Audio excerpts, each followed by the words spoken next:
Hello friends, আশা করি আপনারা সবাই ভালো আছেন। আসসালামু আলাইকুম। আজকে আমি একটা নিউ রেসিপির ফার্স্ট ভয়েস ওভার করছি। আমি আপনাদের সাথে গাজরের হালুয়া রেসিপিটা শেয়ার করব। প্রথমে আমি 500 গ্রাম গাজর নিয়ে ভালো করে ধুয়ে নিলাম। ধুয়ে নেওয়ার পর গাজরের খোলা ছাড়িয়ে নিয়ে একটা গ্রেটার দিয়ে সুন্দর করে সরু সরু করে গ্রেট করে নিলাম। গাজরগুলো সব গ্রেট হয়ে গেছে। গ্রেট করে নেওয়ার পর আমি এবার চুলোতে কড়াই বসিয়ে দেবো।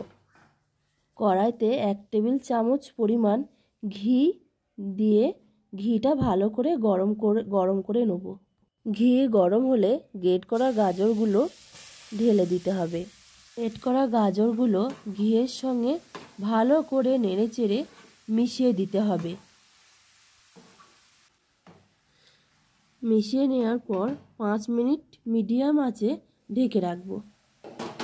5 মিনিট পর ঢাকনা খুলে ভালো করে হালুয়াটা মিশিয়ে নিতে হবে। মিশিয়ে নিয়ে 1 কাপ পরিমাণ চিনি দিতে হবে। প্রথমে আমি হাফ কাপ দিয়েছি, পরে আবার হাফ কাপ দিয়ে ভালো করে নেড়ে মিশিয়ে নিতে হবে। পরে 1 কাপ পরিমাণ দুধ ঢেলে দিয়ে ভালো করে মিশিয়ে নেব। দুধ ভালো করে মিশিয়ে নিয়ে যখন শুকনো আঠালোর মতো হয়ে আসবে, বাকি যে দুধটা আছে এবার সে বাকি দুধটা দিয়ে দেবো। এখানে আমি মোট 1 কাপই দুধ দিয়েছি, এর বেশি দিইনি। তারপর ভালো করে মিশিয়ে দিয়ে শুকনো হয়ে আসলে 3টি মতো ছোট এলাচের দানা আমি কুটে নেব। কুটে নিয়ে হালুয়াতে দিয়ে মিশিয়ে নাড়াচাড়া করে নেব।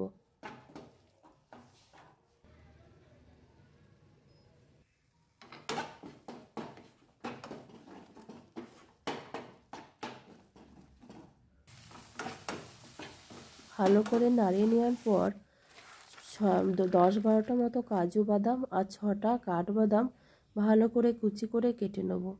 কুচি করে কেটে নিয়ে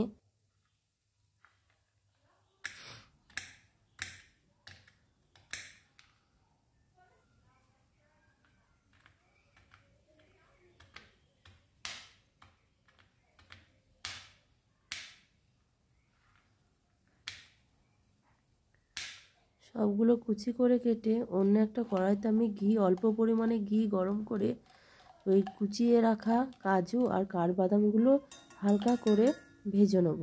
ভেজে হালুয়াতে মিশিয়ে দেবো।